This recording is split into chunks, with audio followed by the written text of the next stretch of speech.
Hello and welcome to Famicast 186, your Famicast for the latter part of November 2020. I'm your host, Danny Bivens, and today I'm joined by James Charlton. Bats are gonna give it to you. That's right. That's right. Oh, What's going on, damn. James? Hey, I'm good, man. Thanks for asking. Why are you asking? Do I look not good? What's wrong with you? Yeah, you're looking a little no. Well, hey, I will say this time of the month or this time of the year in Japan, it's kind of like deceptively. It's cool in the mornings, and then it's kind of warm in the afternoon. It's really perfect, storm for swamp ass, sweating on the train and just stuff like that. So just thought of see how you're doing. If you've just tuned in, you're listening to the Old Man Cast. Yeah, Sorry, Daniel Bivens. yes, and we're also today joined by Mr. Ty Sugar himself. What's good? Hey man, so I understand that you might or might not have picked up something new and shiny. Yeah, I may have. Cool. Batsu box. Yes. Well, we're all here. That's what they call it here. The bat box. Yeah, they do. No, they don't. They call it the Hako, or the Hako one. Yes. Do they really call it that? Yeah, the fighting game guys do. Okay. I thought it was the dog box, the Wan Wan. Yes. That's cute. Xbox I like One. that better. Xbox One is the dog box. That's right. All right, guys. Well, we got another exciting show for you today. Some next gen to talk about, as I'm sure some of you out there might be excited about, and maybe some of us here on the show too. But yeah, let's just go ahead and kick things off with some new business. And Ty, Yes. how about you kick it off, man? Hell yeah. Well, as you can see, I got the Xbox One X. Well, Ooh, it Xbox looks like- One it X looks like- or the Series X? Yeah, that too. Yes. It's shaped like Cuphead's head. I like that. That's a really good angle for Microsoft to go with. Yeah, that's all. Mugman actually, but That's going to sell well in Japan, actually. Thanks yeah, for playing, James. sure enough. Oh yeah, as you see, I've been Oh, setting up a lot of trash. I went out of UFO catchers as well. I've got like these whole shelving units now. Those came out of UFO catchers as well as a lot of the trash on them. Wait, shelving units out of Yeah. UFO catchers? Yeah, like the DVD rack. It's All actually right. a shoe rack, but don't tell anyone.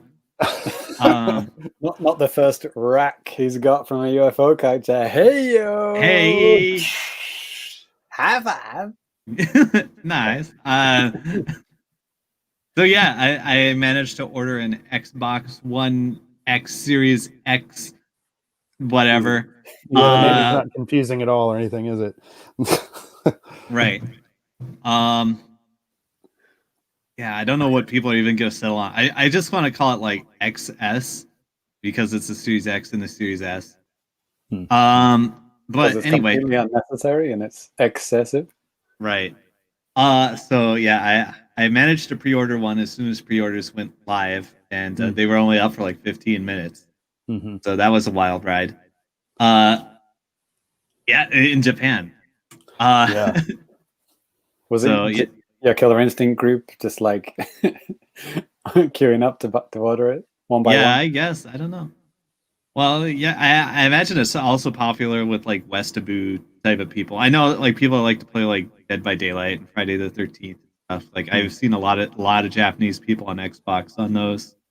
Yeah. Like Well, in terms of both next generation consoles, just looking at on Twitter, our boy Stealth 40K, good dude. You should follow him on Twitter. Knows a lot. Well, he said that PlayStation 5 sold through about 118,000 units at launch in Japan, and the Series X/S sold through about 21,000 units. For Japan, hey, that's amazing, especially when you get down to like fucking triple digits sometimes for right. Sales for Xbox. So. Yeah. Yeah. And I mean, and those all sold out in 15 minutes. Yeah. Because I mean, yeah. Go ahead, Ty. I might interject a little bit later, but yeah. Yeah, that's fine. That's interesting. Yeah, and of course, like you can play everything that was on Xbox One on the Series X, unless it's a Kinect game. There's no way to hook up a Kinect. No sale. Right. So hold on to your OG Xbox One X. Or Xbox One, yeah. Launch edition. Yeah, so let's see. I bought Watch Dogs Legion, Mhm. and like I automatically get the upgraded versions of various games. Doom Eternal, Mortal Kombat 11, Cool. Dead by Daylight. Maybe there's something I forgot. And of course there's some games on Game Pass too. Like Yeah, I've been like playing I heard there's like that Gears of War tactical game or something, but like that's been on Xbone and like and PC and stuff, but like I kind of forgot that even existed. Have you touched that at all, Ty? No. Okay. So Ty, what are you getting with these upgraded? Is it like higher resolution, faster loading, that kind of good stuff? Oh yeah. Actually, the first game I installed and played was Killer Instinct. Ooh, It's not enhanced particularly, but like the load times are way faster. nice. And like you notice stuff like sometimes like if you're playing on like a regular Xbox One, sometimes like on the menus or something, it'll drop like a few frames or something when it loads something off the hard drive, and when that's gone, you kind of notice if you spend 1,000 hours on the menus like I have. So yeah, overall, yeah. Your old games, they do load faster, feels better. Ty, quick question, because these hard drives are so redonkulously fast now, are we kind of going back to like almost like cartridge level loading now? Is it that fast, like just instantaneous? Not quite, but you know, it's way faster. Like, do you guys have SSDs in your computers? Yeah, I do. Yeah. It's like going from a hard drive to an SSD. And it's not like that. That's exactly what it is. Yeah. Right. Okay, yeah, I can it's imagine. even faster, right? It's as far as I know, like the bus or whatever you call it is even faster than the regular one. So it's it's even faster, right? It's fucking fast. Yes. Yeah. Okay. But you know, unlike a cartridge, it's also moving like fucking hundreds of megs of data at a time. Yeah.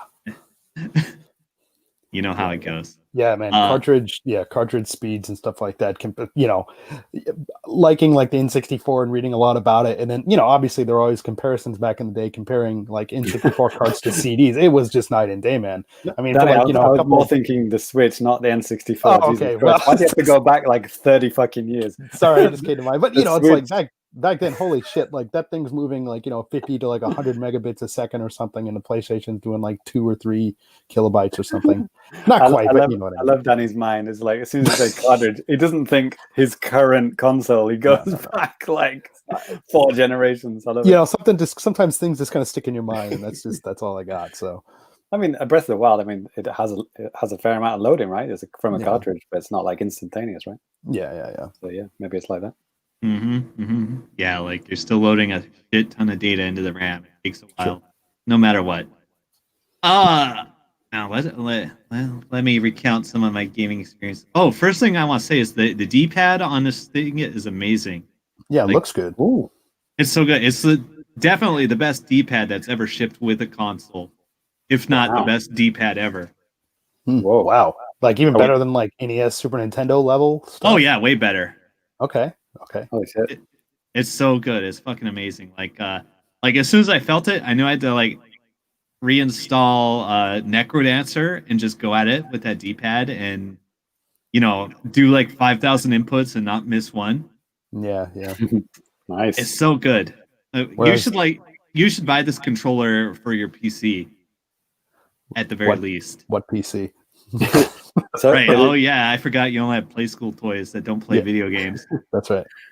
So, Ty, you reckon this will become like how the 360 was? You know, because the 360 controller was pretty popular for PCs, right, for a long time. Yeah, and so is the Xbox One controller, and I think this will continue it. I mean, it's the best standard controller ever on a console. Period. Wow. Shots fired. PlayStation. Yeah. The DualShock sucks dick, and I will crap on it all day. Yeah, I mean, you know, with the 360, it's like that D-pad is just terrible. Yeah, and it's to see like how Microsoft has kind of listened, and you know, I've been kind of updating things. like if you've played on every iteration of the Xbox controller since then, like every time it just gets a little better. Or like the late 360 D-pads were like they were a step up. They weren't super great, but they're decent. Then the Xbox One D-pad was pretty good. It was a little stiff, a little uncomfortable, but it it performed pretty well. And then like that, yeah. Then the One X was like it was really good, like very solid, great D-pad. And this is just godlike. So while we're on controller stuff, Ty, I've been hearing some things about the PlayStation 5. What's it called? DualSense? Is it? DualSense. And it's got these what do you call it? Haptic thing where it's like resistive triggers, and the Xbox Series X also has a similar thing, right? Does it? I don't know. I haven't played a game that supports it yet. Don't think so. I've mostly been playing with my fight stick. I'm gonna be real. Right. Yeah. Cool. As far as I know, it's like it actually fights back against your finger, kind of thing. So it's not just it's not just squidgy all the time. It actually gives you resistance. When like pulling a gun trigger, that kind of thing. It's supposed to be more immersive type of stuff, or whatever. Yeah, I hope they re-release Metal Gear Solid 3 for reasons. Breaknecks, right? Yeah, spoiler alert. Let's see. So what let's talk about the games I've been playing. Watch Dogs Legion, I'm quite a ways into it. Actually the save system in that game is kind of broken right now. Yeah, so Ubisoft needs to fucking patch that shit. I can't advocate getting this game on anything because it's like I know PC's having the same problem. I think every platform might be having the problem where you do like a really long mission, it's kind of annoying, and then you quit, and then you come back later, and you're back several hours of progress, and you just throw your controller out the window. Yeah, my God. Yeah, and also it's missing a feature that I really loved in Watch Dogs 1, where when you hack a street light, or like some obstacle, and like somebody chasing you hits it, it does like a little slow-mo bullet time camera shot of them eating shit. Yeah. And that was so good. And as far as I can tell, it's not in this game at all. Damn. Yeah. I'm glad you mentioned that was a Watch Dogs 1 feature, because that's the only one I played. Yeah.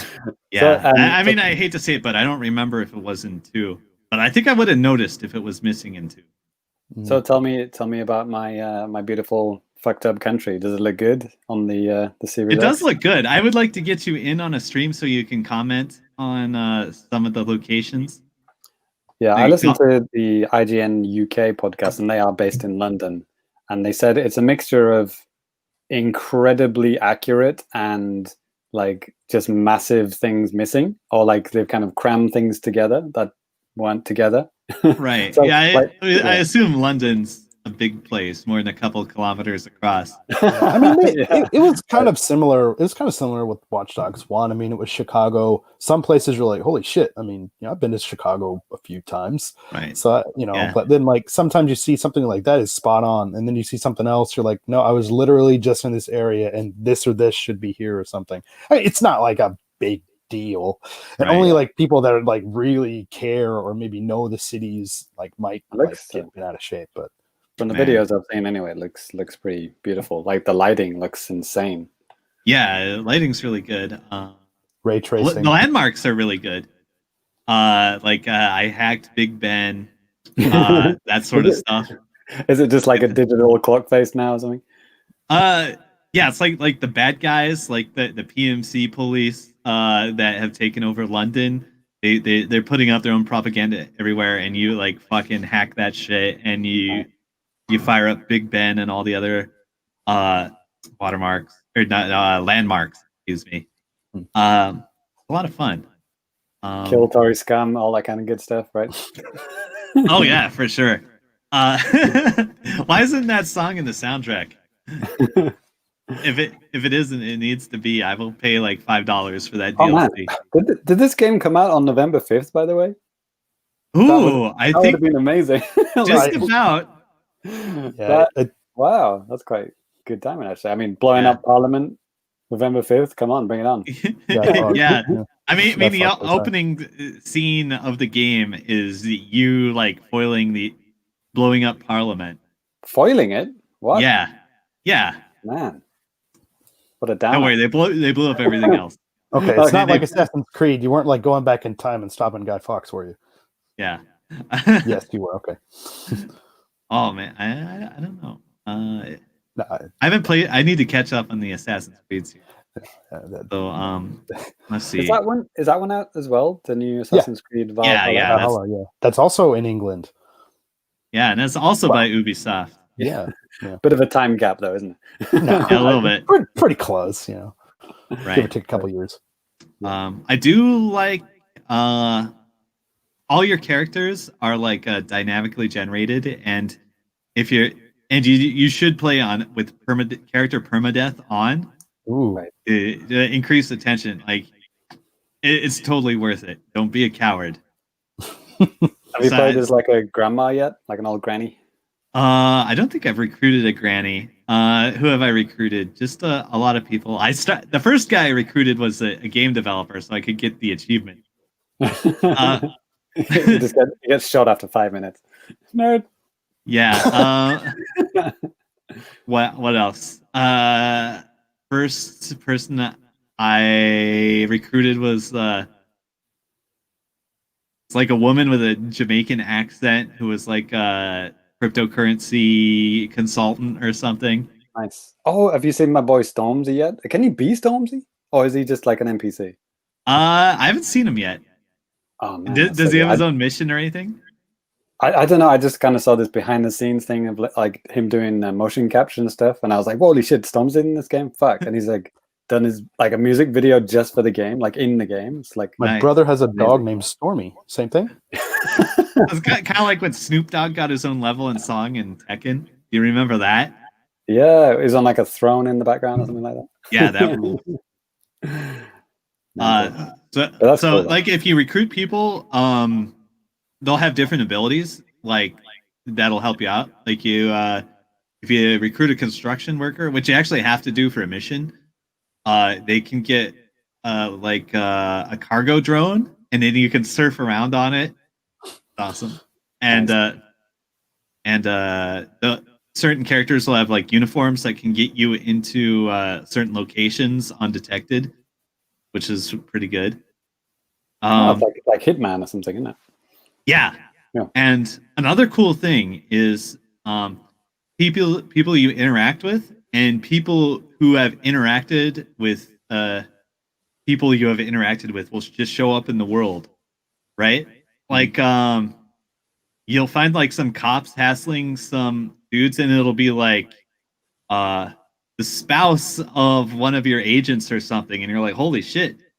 And then you save them, or if you just arbitrarily save some random passerby, like they'll give you some cred, and you might run into them again later, and it'll be easy to recruit them. So the game keeps track of a shit ton of dynamically generated NPCs, and that's actually a really cool feature. Nice. Yeah, Ooh. I like it a lot. A comment from Little Tokyo here. It says, "Love me some Stormzy. Didn't realize he had a cameo. Makes total sense, though." Yeah, in case people are listening, Stormzy is a British-based, well, London-based rapper, and yeah, it does make complete sense for him to be in this game. That's awesome. Yeah, pretty good. So anyway, my thoughts on London are the streets are a fucking mess. How does anybody drive anywhere? So it's highly realistic. Yeah, I assume that's exactly what it's like in real life. I know, like, I mean, I studied colonial era history and stuff, and just like a lot of those cities that are, made, not modern day cities and stuff like that, they're just a fucking mess because, when they originally made them, automobiles and urban development. Exactly. So you look at these things, they're a fucking mess. I mean, some of the things here in Japan, it can be a fucking mess too, just because. Yeah, I know. Shit's just so old. But yeah, man, like where I'm from, like the Midwest, is just fucking grids of stuff that is just, it makes a lot of sense. It's easy to get around, easy to find stuff, but yeah. Right. Yeah, I think that's the biggest shock, isn't it, for Americans when they go to Europe, any part of Europe? They're like, why is everything not in a perfect grid? It's like, because this was built 3,000 years before your country was even made, mate. I imagine, like, you know, some cities and stuff, maybe it's like East Coast cities, early American cities and stuff like that. That's absolutely like true. Boston and stuff like that. You know, it's a little bit of a different story, but obviously not, you know, America's big dead place. Some of the actual streets, the cobblestone streets, are from literally, you know, like hundreds of years ago, and they're still the same fucking road. You know? Yeah. It's an old city. It's an old city. If it ain't broke, right. It is broke, but we're not going to fix it. Yep. Don't even mention them roundabouts, according to James Allen. Mention them. Take them. Do them. That's right. All right. Let's see. Next game I want to talk about. Mortal Kombat 11, which actually just got a big update as well. Mm-hmm. It's getting cross-platform play. It has that good-ass netcode. It has some new characters, including Rambo. Yeah, I saw that. Right. I saw that was the thing. I saw somebody tweet that Mortal Kombat is now just Smash Brothers for Gen Xers. They're right. Okay. I'm assuming it has a big knife and a machine gun. Yeah. Right. Yeah, and shit tons of movie reference. There's so much fucking dialogue in this game, like even if you don't play story mode. Yeah. Like every pair of characters, they have these match intros where they quip a bunch of lines at each other. Mm-hmm. Yeah, Does it have and subtitles? Does it have subtitles for Rambo? Because you need it. See what you did there. Yeah. Feel free to check them out on YouTube, I guess. And Mortal Kombat 11 does something amazing that I wish more games did. Is the story mode is actually a separate download. You can install or uninstall it at whim. Ooh. Because it's like 20 gigs for the standard version, and it's like 40 gigs for the 4K version. Mm-hmm. Mm-hmm. Yeah. Another separate downloads, and like you can actually download it and install the part that you want. Right. Yeah. Cool. So like a lot of people complain about that in Tekken, because Tekken is pretty huge. It's like 50 or 60 gigs, and a lot of that is just the fucking story mode. Right. And you know, people play that once and they're done, or some people never play it and they just want to play Tekken. So they have this huge lump of crap on their hard drive. Mm-hmm. Just pre-rendered 4K movies, basically. Yeah. Yeah. Yeah. So I hope more and more games do that. Yeah, like I know like Tekken PC players, they actually just kind of mod that shit out of the game. They just find the files and delete it. Well, I think the example that they always use is something like Call of Duty, where people only play the multiplayer, and well, some people only play the story mode as well. Yeah, and being able to download and play only that bit makes sense. I like the story mode. Yeah. Yeah, like when I played Call of Duty 4, there's no achievements for multiplayer, so I just played the single player. Hey, especially if it's pushing 250, 270 gigabytes now. Yeah, like Call of Duty, you don't want that whole thing, do you? That's like a quarter of your Xbox gone. Right? Right. Yeah. So yeah, Mortal Kombat 9 kind of rules. I'm gonna play it more. There's a lot of characters now too. Yeah. RoboCop versus Terminator at last. Yeah, it is pretty ridiculous. It's never cool happened before. Yeah. I haven't decided what my main character is going to be yet. I'll report back on that too. How many N64 games have you played?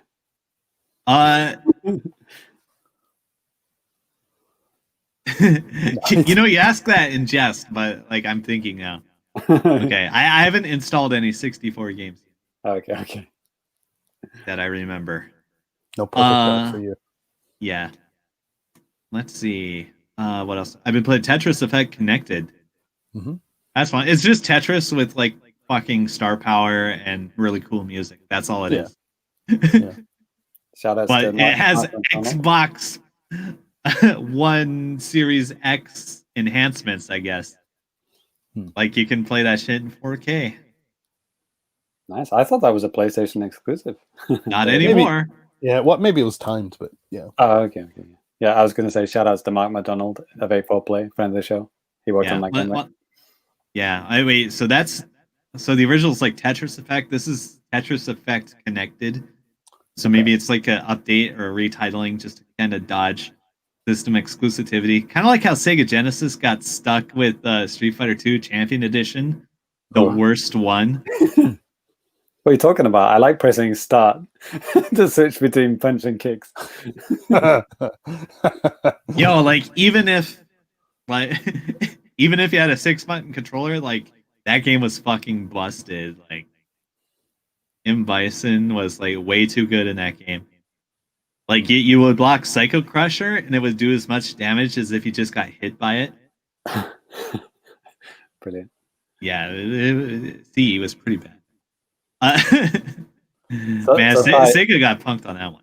So Ty, the naysayers of the internet, the biggest, I guess, hit back against the new consoles is that they're not really doing anything new. It's more like making last gen games run faster, and the UI and everything is like faster and better. But it's more like a way to play old games better than anything actual new.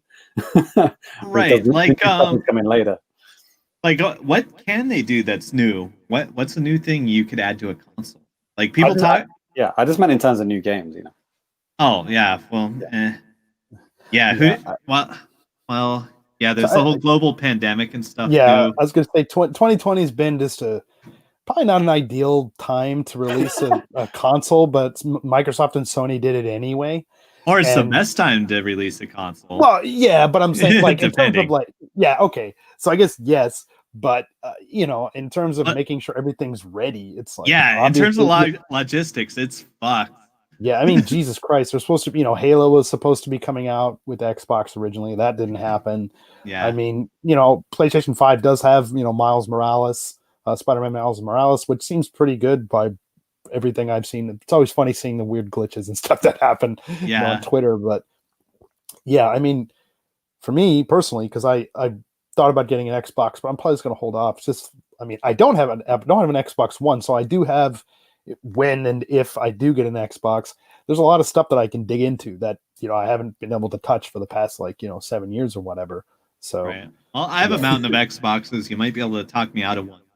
Yeah, I don't know, man. If I do it, I'm gonna go big. I'd get Series X. Get the fridge, yeah, baby. Yeah. Yeah, me too. Is it as heavy as they say, Ty? Like, let's find out. Unit? If you drop it on the show, I wouldn't laugh. Actually, I'd be horrified. Why do you smash like a 360 or something? Hold on, let me unplug these. One that's red ring cables. Apparently, it's the heaviest console ever. PS5 is no slouch either. Yeah, this is a heavy boy, but yeah, I'm not gonna unplug it. Okay, yeah, I will. Hold up. It looks like 2 GameCubes stacked on top of each other, but it weighs like 100 GameCubes. Yeah, this weighs about as much as a PC tower. Wow. Yeah, it is a PC tower. But I mean, so did the One X. It was also extremely heavy, and that's like the size and shape of a PS2. Yeah. So I didn't think it was that much more. Mm-hmm. But yeah, this is a heavy boy. Yeah. I think it's kind of a cool design, very minimalist, and just, I don't know, it's kind of unique. I kind of like it. It makes me want to pick up a bone and club the rival apes. Yes. It makes me want to put some incense in the top and let the vapor just come out, I've seen videos of that. Yeah, right. Oh my God, my Xbox is on fire. I guess Ty, just kind of closing out, maybe give us some closing thoughts on, your experiences so far with the Xbox Series X. Should we all go out and buy one right now? I mean, it is the most powerful console, and it has the best controller. Yeah, it's the best console. Okay. All right. Yeah. None of us have touched a PS5, so Yeah. We'll say that. Well, actually, I'm going to go ahead and go next with new business, and I have Wow. next generation system to talk about. Holy shit! Haptic one- feedback, baby.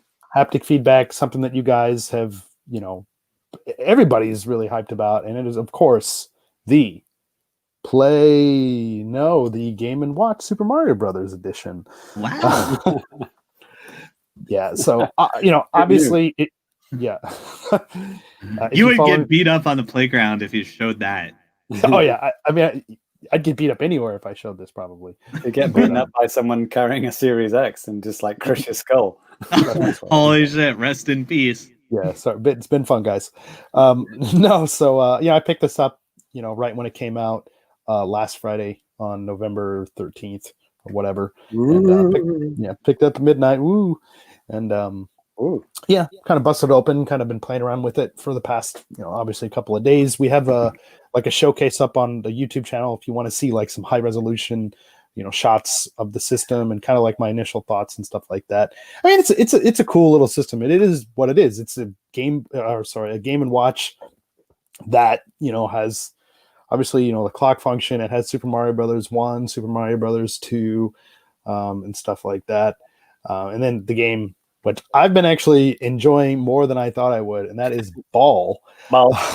Game and Watch Ball.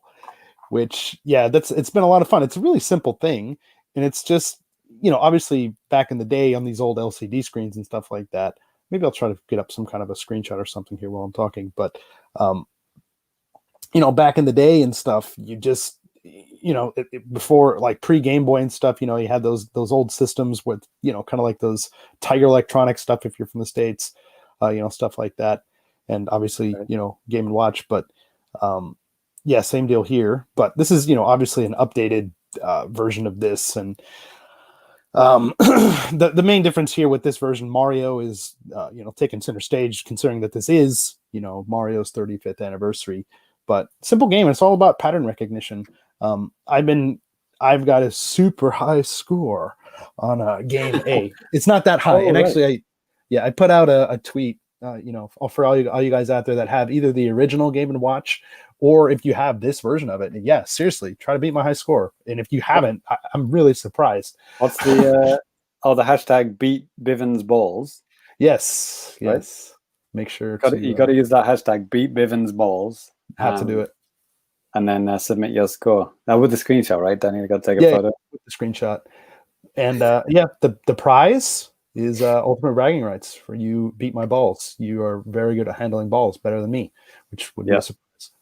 Please, I want everyone to beat the shit out of Danny's balls as much as possible. And take pictures of it. Yeah, I can't wait. But anyways, so yeah, I mean, you guys have any interest in this little mini system at all? Well, I had one pre-ordered, but I haven't picked it up yet because I don't know. Yeah. Maybe. How much can I flip it for on eBay? Yeah. I don't think you can flip it for too much. It's like, I don't see it really doing, and like, it's not like going bonkers like, Xbox and PlayStation and stuff. So good luck to you. I watched your excellent video, by the way, Danny. Thank you. And it did look quite hard to control Mario. Like, it looks so small, that D-pad. I was like, yikes. I'm literally physically probably not going to be able to play this game properly. Yeah, I mean, I will say that, recording a video and trying to make it so like you're holding a handheld, you have a camera set up like literally right in front of me. I'm sitting down on the floor. I'm trying to make sure I'm not like tilting it like, in a weird way so it can still pick up clearly on the camera. Not an ideal way to play Mario Brothers in any way. Yeah, but like your thumb was like the whole of the D-pad. It was like your thumb. It is a very small system. And like when I first got the box, I mean, it's like pretty much almost like the same size as like my phone, but it's a little bit thicker because I can put some stuff in it. Oh, Danny, you just reminded me. The Famicom Mini, right? You got that, right? You got every version of that across the world, right? Yeah. And how does it compare to that? The D-pad. It's same. Maybe a little bit better. It's almost like, I mean, if you have a Game Boy Micro, if you've ever seen one of those, almost like the same size, almost kind of reminds me of like the D-pad on Game Boy Advance, GameCube controllers. I mean, it's not. Oh, GameCube. Okay. That's Yeah, it's tiny, and I get it. They do it just for like the aesthetics and stuff like that. And on the original systems, they had like little like one button on the side, and then one button on the left, and one button on the right, and that's how you would like move the arms around. On this, you could either use for the ball game, you could use the D-pad, or you can use the A and B buttons, and then obviously with Mario Brothers, you're going to be using a combination of the D-pad and A and B. Mario Brothers. Yeah, whenever you don't have to think about holding this little system in front of a camera. It's not bad. I will say, it does feel a little bit mushy. I really kind of noticed it when I was inputting like the time on the thing, because there's like you have to go through like the different times, and there's like a list of, or geez, what am I trying to say here? Like the hour and the minute, and then you could press like up or down to do a couple of other things. And I found I was just trying to go like left or right, and it was like going up and down and left and right and stuff. I was like, okay, let's chill out here. But I mean, like if you get used to it, it's fine. But yeah, it's definitely not the ideal way to play Mario Brothers. It works fine for ball, but yeah. Who is the guy that's Mario's replacing? Is it just a Game & Watch? Mr. Game & Watch, right? Yep. Wow, they give the Smash character his own game? Yeah, right. Yeah, James Allen in the chat. I had 2 Game & Watches as a kid growing up, both the dual screen type, Zelda and Gold Cliff. Don't have many more though. Gutted. And he also said some scalpers are already trying to flog these Game & Watch Mario editions for £200 on eBay, but they're still available here in the UK. So yeah, what a bunch of fucking dumb mugs, right? It seems kind of the same. It seems like these things are available, and yeah, so if you want one, you can get it. I mean, the only crappy thing is that they are going to stop selling these just with like all this other Mario stuff after March 31st. So if it's something that you want, make sure you get it sooner rather than later. Yeah. Danny, I was telling you off air earlier this week, but like I'm talking of scalper stuff, the Mario Kart home circuit thing was like, that was being scalped as shit here in Japan, but my son was on like a shopping trip with his grandparents, and he just bumped into like a whole fucking wall of them. There was hundreds of them available suddenly, so they are getting restocked, I guess. So that's good. Yeah, don't go for the scalper price just yet, but yeah, just keep an eye out for those kind of things. I mean, especially with Christmas coming up, people are gonna be buying the shit out of those, and maybe the scalper price will go up again. So yeah, watch out, get that shit early. If possible, I get it. But yeah, if any of you guys out there if you have the Game & Watch, Super Mario Brothers edition, if you haven't like signed it off in Twitter, like in our little thread that we have going, seriously, I made like an image and stuff, just like, hey man, let's see what your high score is. I got like on Game A, I got like 10 or 1,036 or something. That means the ball touched your hand 1,000 times. Yeah, 1 point each, right? Yeah. Jesus Christ. Yeah. And then like how many minutes to do that? Yeah, and we're kind of talking in our Discord and stuff like that, and I think that took me somewhere between like 30 to 45 minutes or something. And I mean, the cool thing about this little system is that it does have a suspend state, kind of like what you had on the Wii with the Virtual Console stuff, where whenever you back out of the game, as long as it's not an N64 game, it would keep your place like in the game. It's the same here with all of the games. With Mario Brothers and Mario 2, Lost Levels and Ball. There's also like little kind of hidden secrets and stuff in the game and stuff. Like, there's it's not really a secret now, but if you hold the A button in a certain place, you can you watch this little video about how to draw Mario's face. There are a couple of things, like if you beat Mario Brothers 1, you can either choose hard mode or normal mode, like just from the start of the game. So that's kind of cool.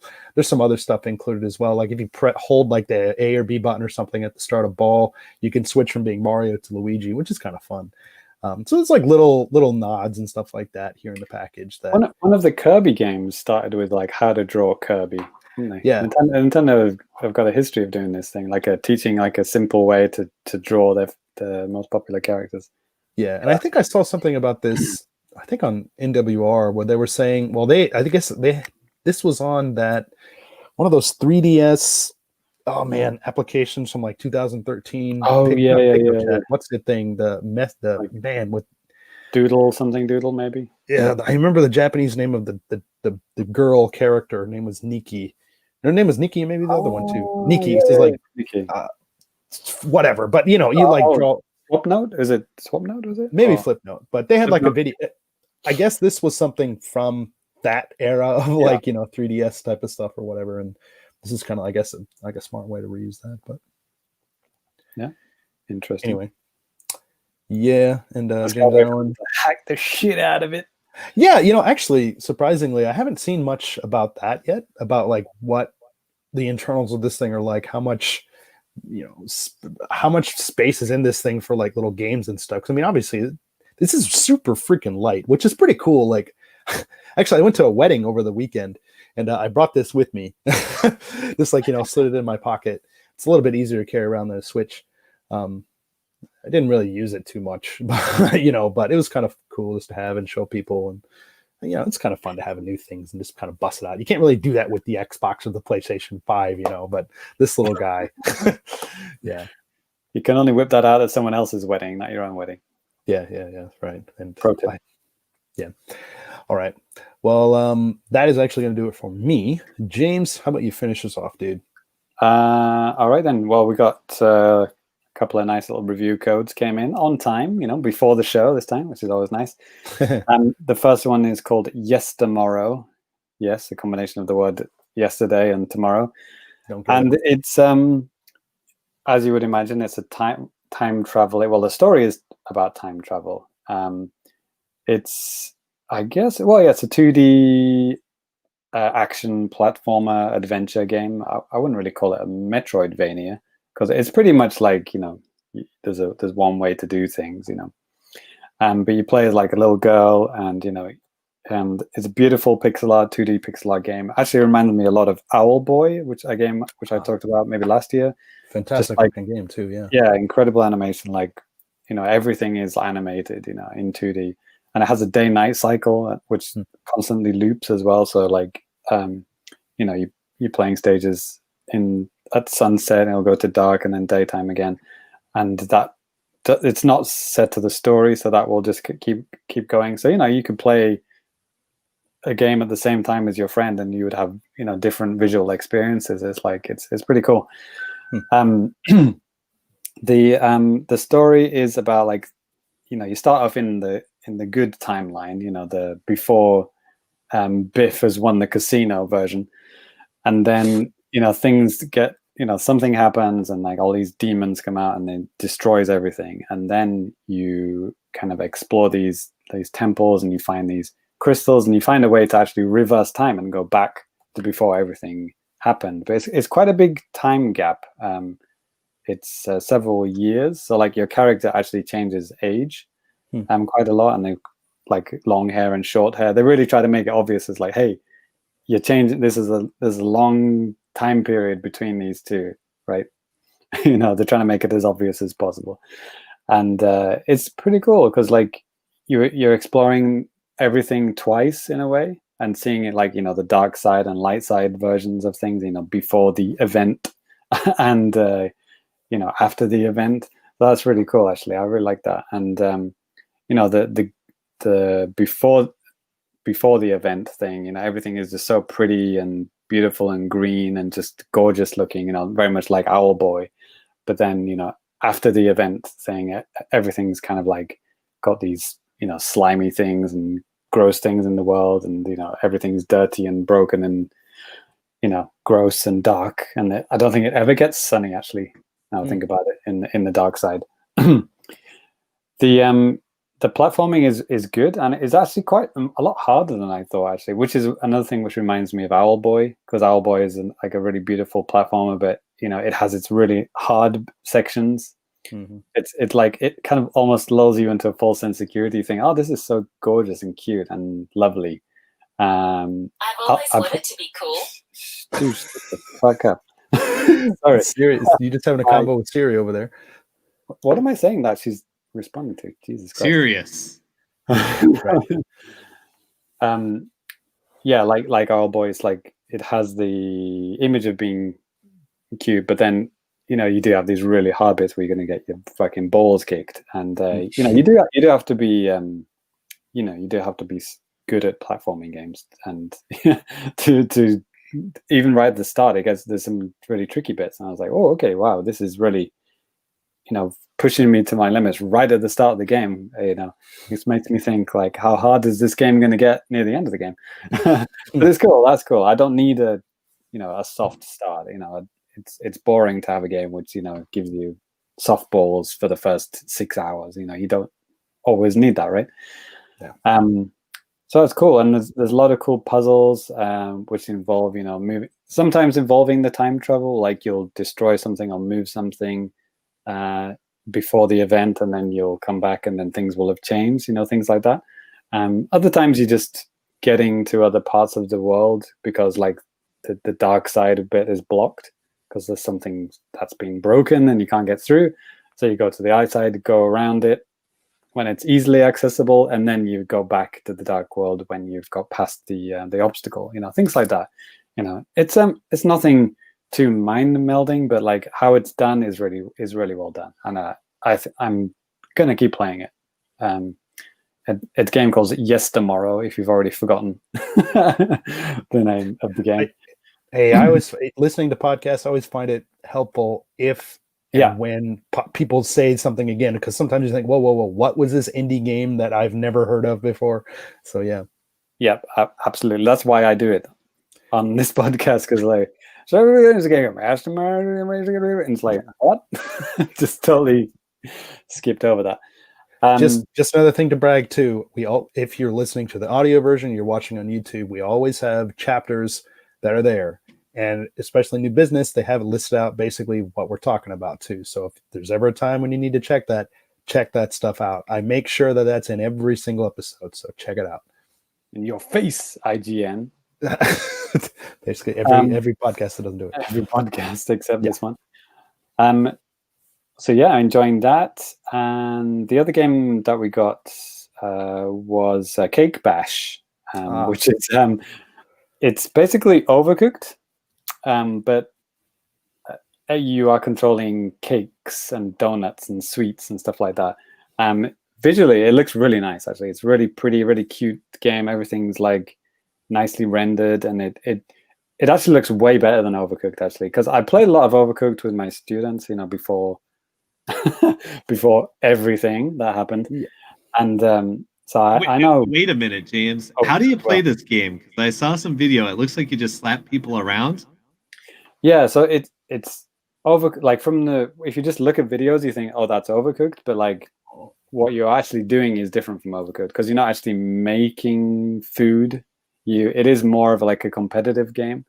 Okay. It's more like, I don't know, Power Stone or Smash Brothers or something rather than okay. Overcooked. So that seems completely different from Overcooked, actually. Yeah.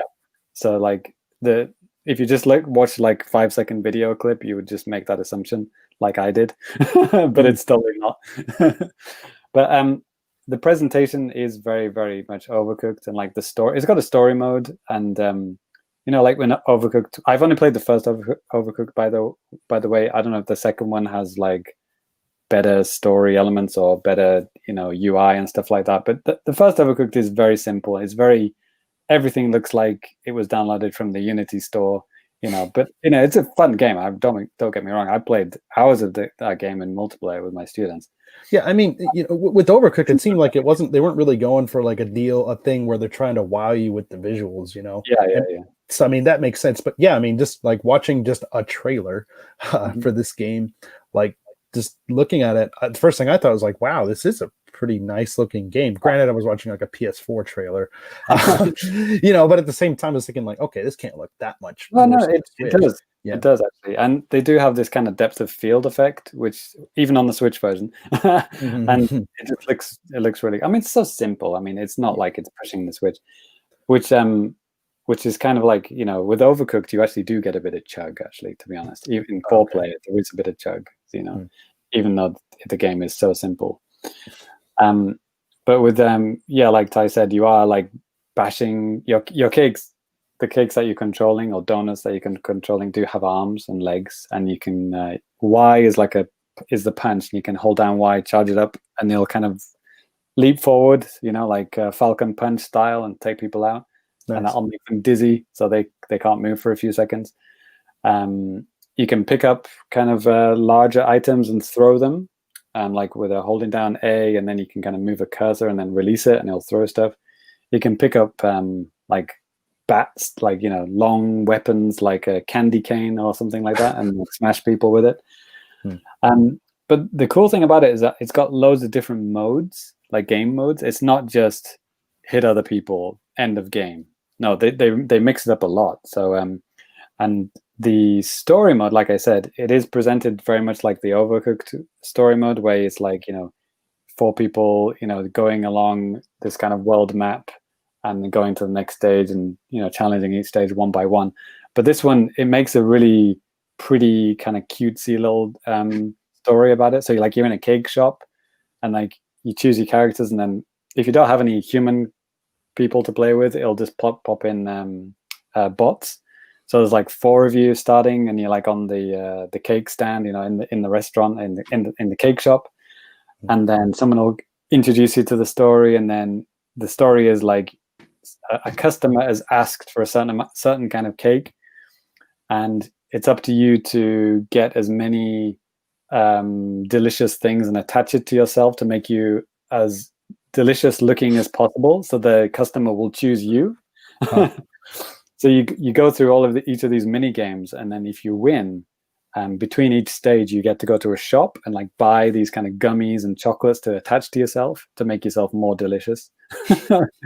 And so it's like you have like a battle. Maybe you'll have like a 4-player battle game where you're just kind of knocking each other unconscious and picking up jelly beans, and it's almost like a coin match in Smash Brothers. Whoever picks up the most jelly beans wins. Yeah, sure, okay. Yeah, coin match is not in Smash, actually. They took those out, didn't they? Oh, they did? Okay. Yeah. Oh, that's how much I know.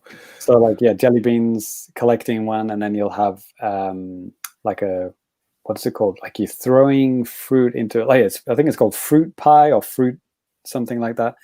And you're picking up fruit and then lobbing fruit into a pie in the middle, which is like on a cooker. Yeah. So you're like throwing in this fruit, and the fruit is being slowly boiled into a pie in the middle. And there's a button where you can like, the edge of the cooker has like, it's got the kind of the heated element of the cooker is like exposed.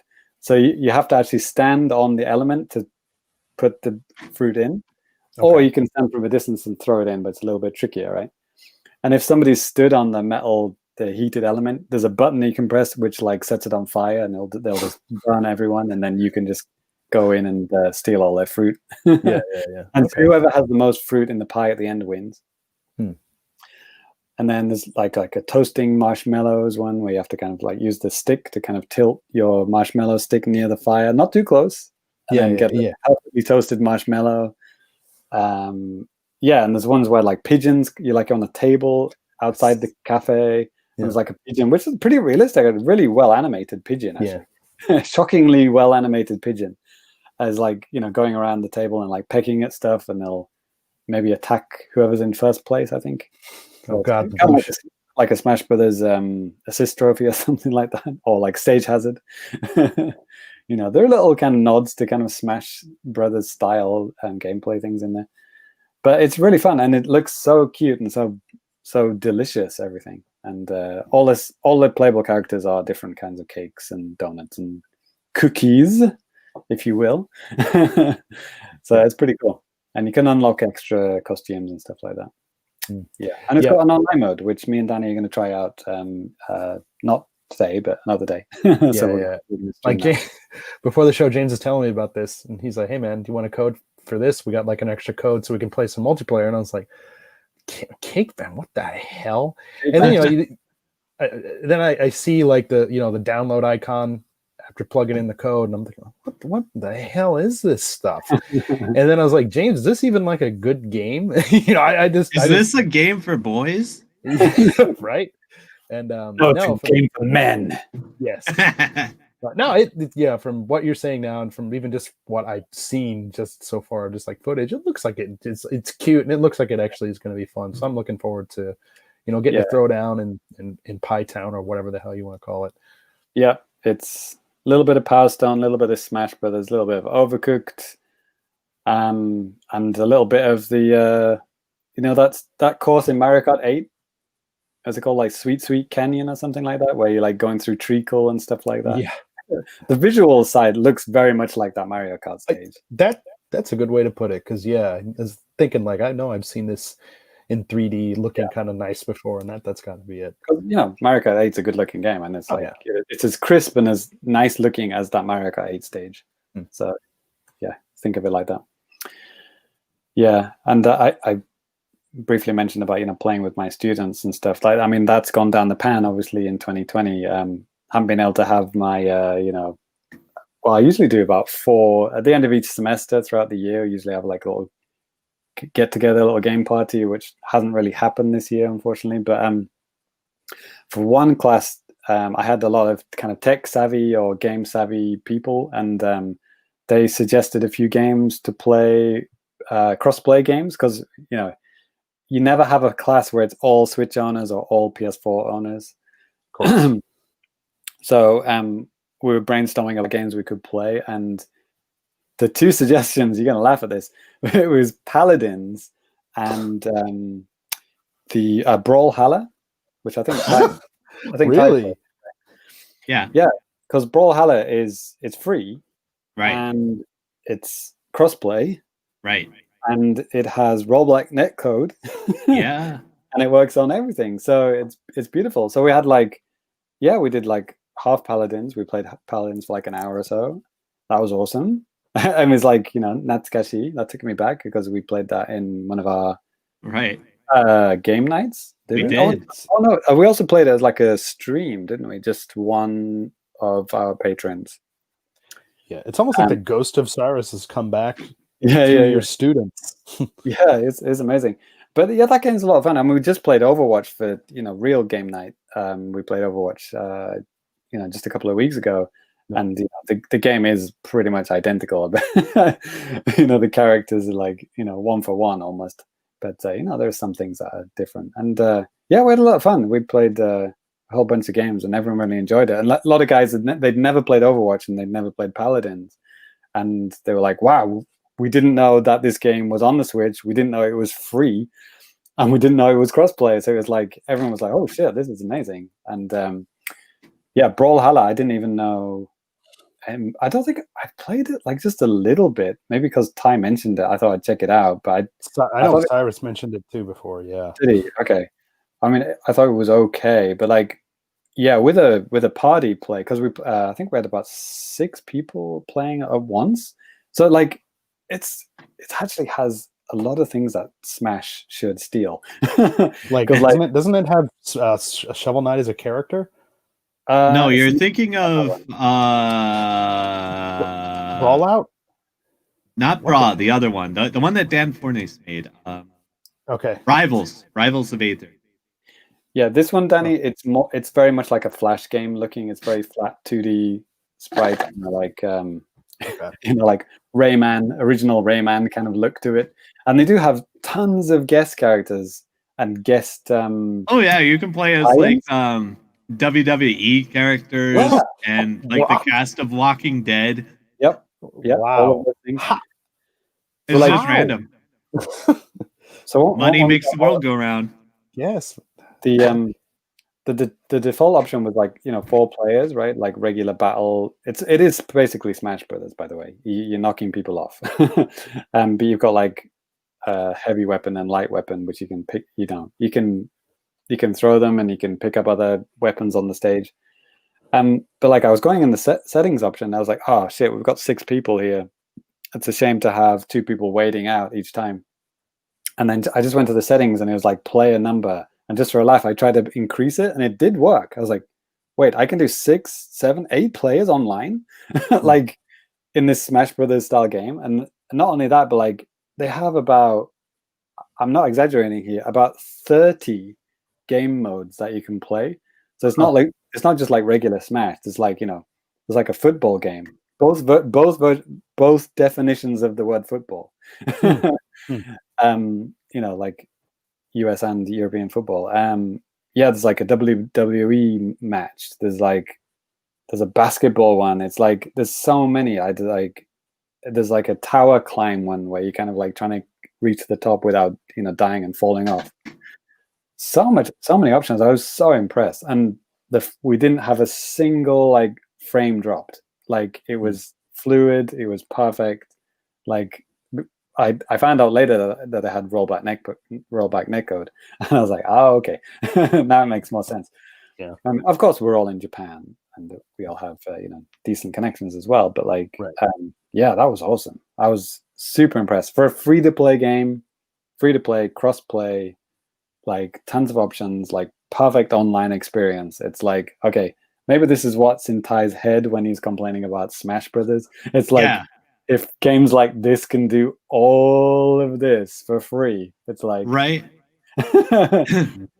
And it has all of the items. It has like, we had 6 people online at the same time, items flying everywhere, explosions, people throwing shit. It was crazy, like just like a Smash match.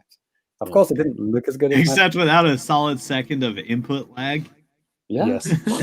I was like, my mind and eyes were awakened. It was definitely an interesting experience. Hi Tenny has a comment here. It said, heard of Bounty Battle, another Smash like with mini indie characters. Oh, that sounds interesting. I have not heard about that. Okay, if Ty hasn't heard about it, then none of us have. All right. I'm putting that on my radar right now. Okay. We'll get our crack research team on that. Thank you for the suggestion. Hi, Tony. So yeah, there you go. Good, lots of good times, positive times in the month of November so far. Cool. Alrighty. Well, I think that's going to do it for new business. So before we move on to the segment after this, let's go ahead and move on to now playing at Famicast.com. Let's move back to new business again. Now playing at Famicast.com. We always have a lot of stuff going up on YouTube, a lot of stuff, sometimes stuff going up on our website as well. And yeah, we're going to tell you a little bit about it here, just so maybe you guys can check it out if you missed it or something like that.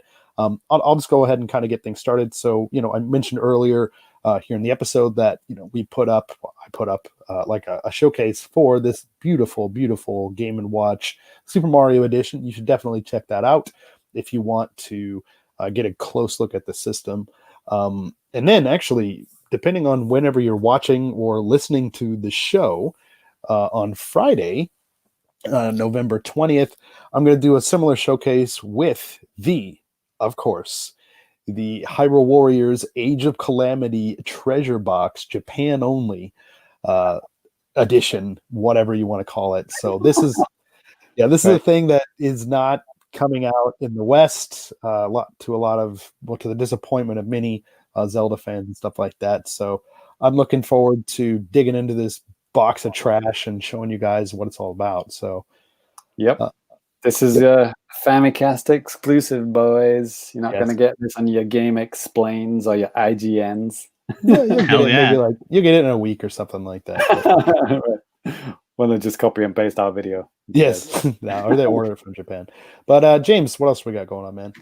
Well, the games I've just been talking about, if you want to see them in action, check out our YouTube channel so you can see YesterMorrow gameplay, maybe like the first 20-25 minutes of that game, and then some Cake Bash gameplay, and then later on me and Danny, like we said, we're gonna do a little stream with our commentary and me trolling Danny playing Cake Bash together, so that should be good times as well. So look forward to that. And then we talked about it on the last episode. The game trials service had a game. Well, we thought it was going to be Japanese exclusive. Ended up being everywhere. It was a game, Rune Factory Force Special. So I played like about maybe like good 30-40 minutes of that, and trimmed it down and put it on the YouTube channel. Check it out. It's it's a pretty looking 2D RPG game with like farming and stuff in. Like I think it was originally a 3DS game, but they kind of spruced it up for the consoles. So yeah, check it out. It doesn't have the anime intro song because I had to take that out because of copyright reasons. But yeah, everything else is in there. Of course, God. All this minus anime intro songs and more at Famicast.com and Famicast at YouTube. Their game. And James, I think you know what time it is. Game news. That's right, everybody. It's the good old JAPANews time of the show when we talk about the latest comings and goings of Nintendo in Japan, and sometimes none of those things or all of those things at the same time. But this episode, we don't have a whole lot of news, which is fine. It's just, big console releases and stuff like that. Most of the news of the year is almost done, but we have a couple of little tidbits here to kick things off. And I'll just kind of, actually between the last episode and this episode, Nintendo released like some financials. We're not going to go through like every single thing, but they did have like a list of their million seller titles for the year or for like the last quarter. And Wow. I'm just going to kind of go through these. Some of these aren't a surprise at all. But yeah, starting at the bottom, I guess, number 15, Splatoon 2 sold through about 1.13 million units, bringing it up to about 11 million units worldwide. Followed up by Xenoblade Chronicles Deluxe, which sold through 1.4 million units since it launched back in late May. Then after that, Luigi's Mansion 3 still kind of charting even in this particular period, 1.5 million, bringing it up to about 7.85 million. And James, do you want to take that next column there? Are we in the third column here now? Yep, the one that's highlighted. Super Mario Odyssey, 1.58 million. Now almost to 19 million. Is that the best-selling game on Switch? No, it can't be. Animal Crossing. Yeah, is it? So I don't know where we're going now. I don't understand this chart. Is it up? Is it weird. down? Just go up. Okay. Sorry, We're counting up. Oh, Danny's got the worst fucking the way I put this on in our agenda is not good. I agree. But I was going to put it I was thinking well, we might have a lot of news, so I'll just put it in this nice, horribly formatted table, and it's going to make sense only to me. But anyways, yes. It's Poke SWD, new game for the Switch. Had to all fit there. Poke SWD is 1.65 mils. That's almost at 20 million, just a shy under there, 19.02 million. And then NSMBUD, New Super Mario Brothers Ultimate Deluxe Edition. New Deluxe. No, it's Ultimate Deluxe Edition, Danny. Get it right. Excuse me. For some reason, 1.72 million people bought that game. I feel sorry for them. Yes. Bringing the total up to 8.32 million. You do know, like, Mario Maker 2 was probably like on the same fucking shelf. It's just different. Jesus Christ, what's wrong with these people? Right.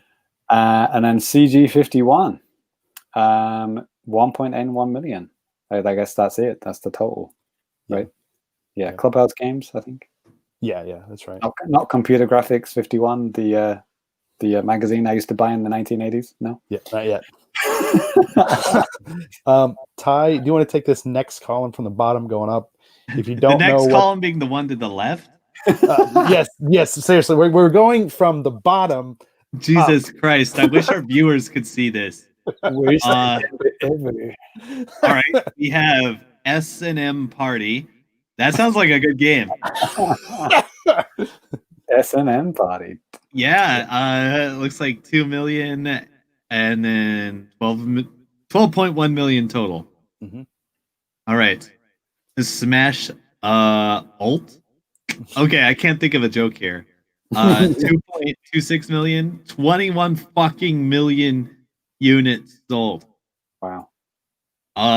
Last Battle. That's Zelda Barf of the Wild. Yes. Close enough. 2.32 million, almost 20 million, 19.74 million. Wow. And Paper Mario, it's okay. 2.82 million. Paper Mario, okay? Yes. Okay, we're gonna be. I'll finish off this horribly formatted thing here. Ring Fit Adventure went through 3.11 million, bringing it up to 5.84 million total. Mario Kart 8 Deluxe still going strong, 4.21 million, bringing it up to 28.99. That's actually the highest selling game on the Switch right now. Okay. Yeah, then number 2 in this period, in this quarter, financial quarter or whatever, was Super Mario 3D All Stars, 5.21 million. But of course, number 1, and will be for a really long time, is Animal Crossing New Horizons, sold through 14.27 million, bringing up the total amount to 26.04 million units. So It prints yeah. money. Yeah, it prints money, and it does disappoint me, James, like you said, New Super Mario Brothers U Deluxe, how that's like sold more. I'm pretty sure it's sold more than Mario Maker, which is disappointing because Where's Mario basically Maker? it didn't chart in like the top 15. Unbelievable. So, and yeah, it kind of sucks. Like if you look at Nintendo's site, they have a lot of great financial data if this is what you like. But once something gets off of like the top 10, you can't see it anymore, like how many units it sold. Like this is just digging through like PDFs of like the frame, the slides and stuff like that they were doing during the financial briefings and stuff. So that's how I got all this information. But Good job, anyways, thank you. nerd. Thanks. I count 620 million sellers there, which I don't think any other publisher on the other consoles has come close to that, right? We talked about this on the previous episode, but like it's just redonkulous how much software Nintendo sells on their consoles. It's crazy. Yeah. Man, those IPs, Disney would kill to have those IPs at this point. Yeah, no kidding. Jeez. That's why Microsoft wants to be buddy-buddy with Nintendo, because they know that's the one IP they won't ever be able to buy. So it's like, well, let's do the next best thing. Let's just be friends. Right. Right. Well, play Minecraft. Yeah. I'll take this next little bit of news. This is something, again, kind of related to one of the titles we just talked about here too, Super Mario 3D All Stars. We talked about this on the last episode too, how there was going to be an update that was going to allow like for inverting controllers or doing however basically you want to do with the camera system in all of these games. But one other thing they added here too is actually kind of cool. They also added support for GameCube controllers via the GameCube adapter that can plug into the Switch. Now, you remember, this thing came out originally in 2014 for the Wii U. I have one. Has like 2 USB ports or 2 USB cables that plug into the Wii U or Switch, and then that can power up to 4, GameCube controllers. I've heard a couple of different things. I didn't actually try this out myself yet because as much as I like the GameCube controller, just the thought of having to get out this stupid adapter, then, fucking drag those wires down to the floor and then drag another controller with a wire and then drag it across my living room, just only to play for probably about 20 minutes. My wife gets home. She's like, hey, can you clean this shit up? It wasn't worth it. So I haven't tried it myself. But, like something that people were saying different things. Some people were saying that like, the analog triggers, like they work, but it's not like sensitive like it was in the GameCube version or something. Well, this new remake has got full power or a little bit of power. There's no in between. So I think it's just like you click the stick down, it'll do the full power one. Yeah. And then if you do a little bit, then it'll do a little bit. But there's no like analogness to it. Yeah. Yeah. I mean, that would just be, they would have to redo a lot of things. Basically, they're just making it so they're just mapping those buttons to the buttons there. So it's like it seems like it's so cool, but it's just basically allowing another input, device. Good job, Nintendo. Thanks for patching GameCube controller support to a GameCube game. Well fucking done. Yeah. Must have been really hard to get that working. Well, I mean, the thing is, they've never had to do something like this, James. They've never worked with a controller where they have to, have analog type of. No. Yeah. Let's just do the Joker like slow clap gif here. Flip it. Well done, James. What do we got next, man? This is something that I know that's up your alley. Yeah. Well, I kind of forgot about this game for a long time. Shakedown Hawaii is a game I talked about in 2019. I probably talked about it in last year's Famicast Game of the Year awards show. They've updated it. Big update. Is now live on the 14th of November, just a few days ago. It's called the Shake Up Update. It's available for the PC, PS4, PS3, PS Vita, and Nintendo Switch. and there's even a PS5 controller update as well. And he's even working on a 3DS update because he's a psycho and he likes to release it on every console. I think there's even a Wii version of this game. Yes. Like I think that was like there's a Wii version and then there's like a Wii U version, and like some of them are exclusive to like Europe or PAL regions because he couldn't get it to work with Nintendo of America. Blah blah blah. Can't blame Reggie on that one, James. Yeah, well, I still will.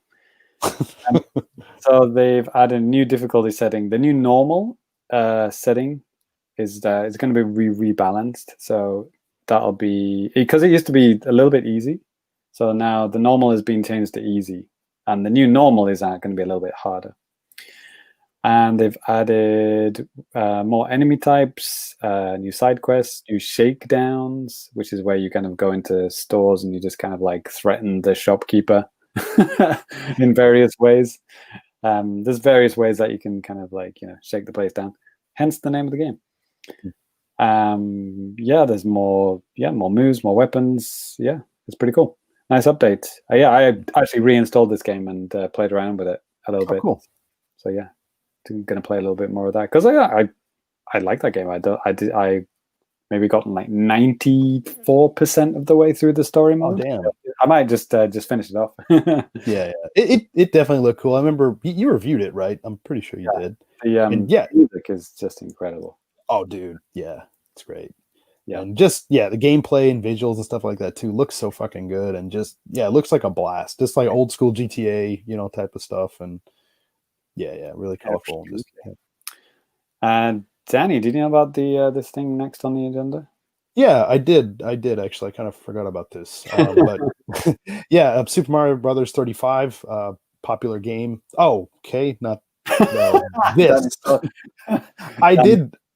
Yes. I did see this. The new Lego is that Mario? Yeah, okay. I was like making sure. Yes, that is Lego Mario. There's like a new Lego Mario set coming out in January, right? And it's I don't really know too much about it. I saw like the screenshot and thought like, oh, okay, next. And then kind of like went on with my day. So like I see different Koopas. Koopa, Paratrooper, Wigglers, Chain Chomps, Piranha Plants, new Power Up Blocks, Penguin Mario, Tanuki Suit Mario, loads more characters being added. Poison Mushroom, Hucket Crab, I don't even know what that is.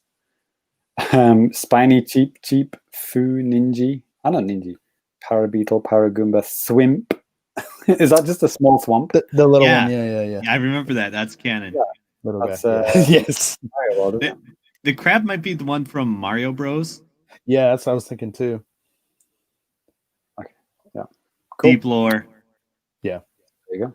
Lots of they're not giving up yet. Yeah, it's kind of weird because like who said it? Maybe someone in our Discord. They were talking about how like, yeah, man, like Lego Mario stuff has kind of been on like fire sale recently and stuff. I guess that starter kit and stuff. On fire sale. Okay, not being. It's been on fire. No, like they're telling like, oh shit, we need to get people to buy this stuff. Right. Yeah, I don't visit like stores.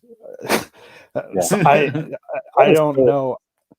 Yeah, I go to the game shop, I go to work, and I go to the dry cleaners. That's like it, and 7-Eleven. But yeah. James Allen. Oh, sorry, James Allen commented too. He said, "My son is excited anyway. My wallet, not." Yes, understandable. And paste. All right. Well, I guess the last bit, I'll take that. One about Super Mario Brothers 35, if you don't mind, James. Sure. Yeah. So there is like they do the special battle in Super Mario Brothers 35. They do that like every week, and they have like a different thing. This next one that's coming up, starting on the 20th, I believe, starting on Friday, it's going to be a star and dash battle in Mario Brothers 35. This is going to let you start off with like a superstar, and you only have like a select certain levels that you can actually play through in here too. So that's kind of cool, I guess. I've been playing it too. Actually, I played today. I try to play like about one match a day, and today actually I lucked out and got number one again. Nice. Yeah. Good job. There's one more little bit of news, Danny. I don't know if you saw this one. The Nintendo are doing some more online seminars. Well, of course, it has to be online. Yeah. Did you hear about this one? Yep. Yeah. Okay. Shall I take this one Yeah, then? go for it. Go for it. So yeah, they're going to be doing online seminars in design, sound, and production planning for 2022 graduates. Because of the coronavirus pandemic, all events will be held online. You can apply on the Nintendo NCL website, and you're able to request multiple courses as well. Brush up on your Japanese. Yeah, right.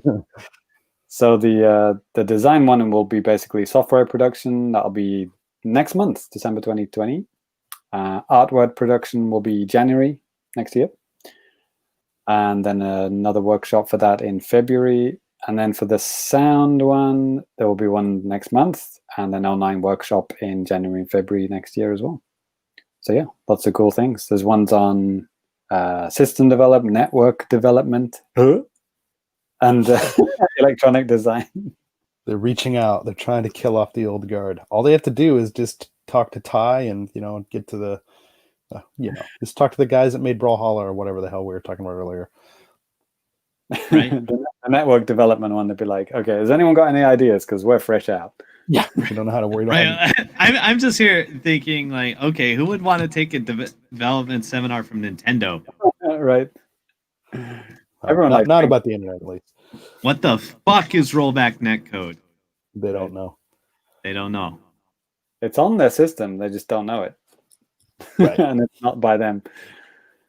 Yeah. All right, then. James, we got some site news to talk about. You want to talk about this right now? Yeah. Oh, I don't know if that's, do you call that the end of JAPANews? Now it's the start of Famicast.com news. But anyway, whatever. Yes. So as you may well know, this is episode 186. This is the last episode of November. So that means the next episode is going to be December, isn't it? Right? Yeah. It's actually going to be quite early in December because we like to finish up like mid-December because, we've got other real life stuff, Christmas, Yeah. like good stuff, right? So we like to finish, at least a week or so before Christmas so we can, get everything edited, and also the Fammies. Yep. So yeah, next episode 187, early December, will be Fammies nominations. It is happening. So yeah, Danny, is that like what date? Have we decided a date for that? December 2nd, is it? 2 weeks from today, December 2nd. Yeah, December 2nd is the next episode. It's going to be coming in hot. Yep. So yeah, we're going to be reading out the nominations for all of the Fammies. We're not going to be deciding anything. We just want you to know that this is the name of the category, and these are the games that we've chosen for the category. And if you think, hey, why didn't you add insert game here? That's your chance to chip in and say, hey, you should nominate this for this category, etc., etc. So we'll tell you our nominations, and then it's up to you guys to let us know what we missed out, so we can talk about it in the final episode of the year, which is 188. That'll be mid December, maybe December 16th. Yeah, December 16th. So that will be the last episode of the Famicast. Yeah. Then we'll go on a bit of a break. The next week is basically Christmas week. Then the next week after that is New Year's. Realistically, then after that, the first episode of 2021 might be like the 13th, and then we might start from there. Haven't decided yet, but I'm always kind of thinking about this. I like to try to keep some consistency here and doing like every 2 weeks, but maybe a couple of times a year we gotta switch stuff up. A little bit inside baseball, but whatever. Didn't need your holiday plans, mate. Thank you. But so yeah, look forward to that. So the next 2 episodes are going to be big ones, exciting ones. Yeah, basically stuff of the year. It's definitely usually one of our most packed episodes. Yeah. Lots of stuff to go through, lots of fun. Yeah. So my advice is start checking your Switch profile. If you got the parental controls app, I do that, and it gives you like a breakdown of all the games you played each month. Start checking that out. Maybe there's a game that you played like way back early at the beginning of the year that you totally forgot about, and you want to play it more. It might change your rankings of most played, right? Yeah. So check that out. We'll be asking for your top five most played, which I'm guessing everyone's number one is going to be the same game, and that game is one that none of us played. But RBI Baseball 20. So yeah, replay those old games that you forgot about at the beginning of the year. But remember, the rule is it has to be a Switch release in 2020. So if it was an Xbox game from 2002, but it was brand new on Switch in 2020, that's okay. So next year, Shadow Man Remastered has as may be the case. Right. I mean, I played at least 3 games that came out like a decade ago on other consoles, but it was brand new on Switch this year. You could probably work out which games I'm talking about. No, don't know. Yeah. So yeah, look forward to that. I already know my game of the year. Yeah, Cool. we all do, mate. Yeah. All right then, cool. So should we wait? What the hell is that smell?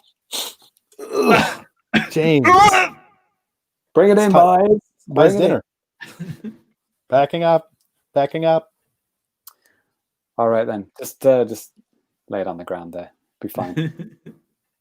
So yes, this is my garbage bag of goodness. Welcome. If it's your first time, this is where I delve the very depths of the eShop, the US eShop, because that has the best garbage, of course, the cheapest garbage, to find you, beautiful people, games for the maximum price of $1, not a cent over. And yeah, I'm going to fill my bag with as many games as possible. See, I avoided it that time. As many games as possible for the grand total of $1. Well, actually, it was a little bit tricky today, guys, because there weren't many, if any, like super like ridiculously cheap games, unfortunately. Uh-oh. Yeah, I don't know what's going on. I mean, I would have thought, this time of the season, people usually drop the price of their games, right? I mean, we're Santa Tracker for like 10 cents, Right? Okay, but this is, we're looking at the bottom of the barrel here. The cheapest game is 29 cents. What the fuck? Wow. 29 cents? Where's the 1 cent game? Where's the 6 cent game? It's not even here. They're gearing up for Black Friday, huh? Hey, isn't that a 15-year-old Xbox game? Yes, the answer is yes to everything you say. Yeah, we've had Hexalogic, and we've had Suicide Guy, Sleeping Just Deep. last time. Yeah, that was 77 cents. It's still on sale, so yeah, get it back. But the next game, the cheapest game on the eShop, is actually a good game, and it's Flashback, the game which I played on the Amiga. Oh fuck! I know this game. In what would that be? I'm not actually sure. Was that 90 something or 80 something? But yeah, Flashback is actually a good game. It's one of those, you call it like rotoscoping? Yeah, that's right. Early 90s, I believe. No, wait, it may have actually come out earlier on whatever weird platform you just said. 25th anniversary, so do the math. So, yeah, 1995, but yeah. Yeah, like I know it as an early 90s game. Yeah, I think it's the 25th anniversary version, but the original one might have come out before. I don't know. Yeah. Our listeners might also be familiar with Out of This World. Yeah, that's the one similar game. Yeah, I actually like that a little bit more than this one. But yeah, both good games. So yeah, Flashback is the hit arcade action adventure game with over 2.2 million units sold. You see, that seems low. We're just reading out the Switch, top 10 best-selling games. Wow. It's like 6 games are like 20 million. And this is like, well, back in the 90s, that was fucking gangbusters. Yeah, man. Yeah. in 25 years, you can't get over like 3 million. There's like a limit. It hasn't been re-released since, has it? Yeah. That's a good point. Yeah. Yeah, maybe before this 25th, maybe not, right? Yeah. Oh, But yeah, man, this looks filtered as fuck. Yeah, it doesn't look as crisp as I remember it. Yeah, that looks kind of gross, actually. I want those jagged-ass fucking pixels. It looks more like a Game Boy Advance version of that Flashback. Ooh, now you're talking my language. rather than the actual original one. But yeah, this is a game where it's like, well, I hope you like dying, because like if you fall off the ledge, you die, you'll get shot, things will just kill you. If you touch that arbitrary thing, you'll die. Yeah, everything kills you. And yeah, I don't know if this this version of it has like save, like instant save, you know. Press F5 to instant save. I don't know if it has that kind of thing, but I dig this. This is actually kind of cool. I had no idea. I don't have no recollection of this ever being a thing. Yeah. I don't know. Was this on Super Nintendo, Ty? Do you remember? I think it was. It just said, like, you know, these are Super Nintendo quotes in this review, and like they said, one was a quote from Nintendo Power. Yeah, there you go. Well, yeah, I had Another World, or Out of This World, whatever you want to call it. Yeah, I haven't played that on the Genesis of all things. And it was one of the few games on the SNES that actually had loading. Like it would load like 20 seconds or something. Like, little timer would come up, and it was like, I've never seen a loading screen before on a console. It's crazy. If I can interject again, though, that filter looks gross as fuck, and I hope you can disable it. Yeah, I agree. Yeah, I have no idea. Well, you know, speaking of filters, like another company that automatically has like a garbage filter turned on right off the bat is the Arcade Archive games. They always have some kind of like a filter turned on every single time whenever you start up those games. But if you turn it off, just turn it off, everything looks like super crisp. And it's like, why? Why don't they just keep it off as default? It's stupid. Make stuff look sharp. If people want to screw around, let them do it themselves. I'm starting to become a fan of scanline filters again. Really? I don't like that stuff. Well, I think it more closely reflects the way the sprites were originally imagined to be displayed. Okay. And they were actually designed around having scan lines through them. Okay. Sure.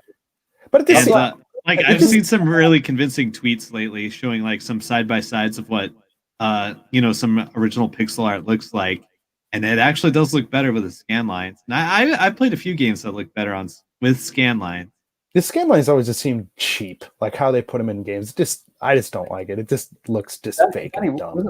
What version of Mario did you play where he looked wrong in the pixel perfect version? He turned out like orange or something. No, that was versus Super Mario Brothers. Yeah, well, that's just I think that game. Yeah. But but that's also an example too. Yeah. Like I think a lot of people who will talk to might say Marvel vs. Capcom 2 looks better with scan lines. And I kind of agree on that, because that game has like 2D sprites on like 3D backgrounds, because it ran on Naomi/Dreamcast hardware. And when you actually run it, like I played it on a VGA monitor and a TV back in the day, and like the VGA monitor was kind of jarring because it didn't really have the scan lines, at least not visible. It looked like just like these blocky ass sprites on like a smooth 3D background. It seems kind of weird. But when you looked at it with scan lines, it blended together a little better. Okay, well, if one of our listeners or Ty or someone can check if you can turn that weird filter off in Flashback 25th anniversary, you can tell us in the chat. That'd be appreciated. I'll Google it while you go to the next game. Yeah. So maybe don't buy that just yet until we fact check that for you. So the next game we got is Ghoul Boy, which is was $10. It's down to 99 cents. Like I said, there's no super cheap games today, unfortunately. It's you're gonna have to choose one of these games. Okay. Ghoul Boy. It's got some decent art there. Ghoul Boy is a retro-inspired style action platformer. Exciting new platformer that combines the action RPG genre with hack and slash gameplay. All right. Never heard of a game like that before, right? Never happened. But it's certainly something that will meet the needs of Switch gamers. All right. I'll be the judge of that, mate. Well, it looks... Oh, what does this game remind me of? It's a cool style. Again, I think I can't believe I'm bringing up the Amiga twice here, but like this does actually remind me of an Amiga game. I haven't even played Amiga, but this makes me think of Amiga. Yeah. Don't know what Amiga is, Never played one, but No, but you know what I mean. It's like I've seen screenshots and stuff like that, and this is that looks like Amiga. yeah, That almost reminds me of like the MS DOS Apogee games. Like what was it? Monster Bash, I think it was called. Does this ring a bell with anyone? no, heard the that. game was Cake Bash. I was talking about it in my new business time. Oh, wrong game. Welcome to Gunzabar. That's a great name. Challenge the Goblin King. Man, he looks metal as fuck as time Skeletor. like. Yeah, see, this is what I'm talking about. Those are some good ass scan lines. Okay. Fulfill your destiny. Yeah, see, that looks so much better than if it was just solid block or a blurry upscale. Beautiful 16-bit retro graphics. Hell yeah. Well, yeah, he's got a whip. It's like Castlevania style whip, but also He's got a double jump. and a double jump, which is always Let's appreciated. go. I don't know if he's got wall jumps. Oh, is he upgrading his health? Is this? Oh, God, it's not a roguelike, is it? Unlock 25 levels in 5x. Yeah, I mean, why not? Maybe. You're gonna have to choose one of these games, so maybe wait till the end before you slam down your dollar. All right. Yeah. A lot of these are only 1 day left, by the way. So this is if you're listening to the audio version, The ship has sailed. You're screwed. they're all gone. They're all gone back up to $10 or whatever. Next one is called A Whole New World, but it's a whole as in HOLE, not W. Wow, okay. Of course. Not the Aladdin. It's not an Aladdin game. Okay. Okay. Oh my God, I'm just getting flashbacks of watching the fucking Japanese karaoke show, Danny. Probably one that you've watched, like what you watch every week, probably. Yeah. And it was Sure. like SMAP or somebody, and they were singing. SMAP? What is this? 2000? Yeah, well, it was one of those. Well, we're getting to the end of the year, right? It's one of those end of the year, music specials. Yeah, sure. It's not SMAP. They broke up, dude. Yeah, this is not something recently, but I still have flashbacks, nightmares about it. And they were singing Michael Jackson's "We Are the World," and it was like every single word was mispronounced. Africa, blah blah blah blah. That is not Michael Jackson. That's Lionel Richie, Stevie Richard. A whole new world. It was like that. It's like I wanted to kill myself. It was actually the theme song for this game. Right. They sing it. Anyway, A Whole New World, published by Dolores Entertainment. My favorite. Big fan. Dolores. The city has Doesn't been. look like anything different to me. Danny, never interrupt me when I'm reading the synopsis of a game. Yes. All right, people need to know this. Okay. You're welcome. The city is being invaded by monsters from the Upside Down. Oh, cool! It's a tie-in with Stranger Things. Cool. Yes. You, the potion master, must defeat evil all alone with no tutorials or easy mode to assist you. Oh, ties. Oh, my ears have perked up. Tell me more. You'll have to rely on the help of Fee. I don't know. It's A, but it's got an umlaut. How do you pronounce that? Fur. Your companion fairy. Jump and shoot like they did in the good old arcade days. Okay. Hell yeah. What is this game?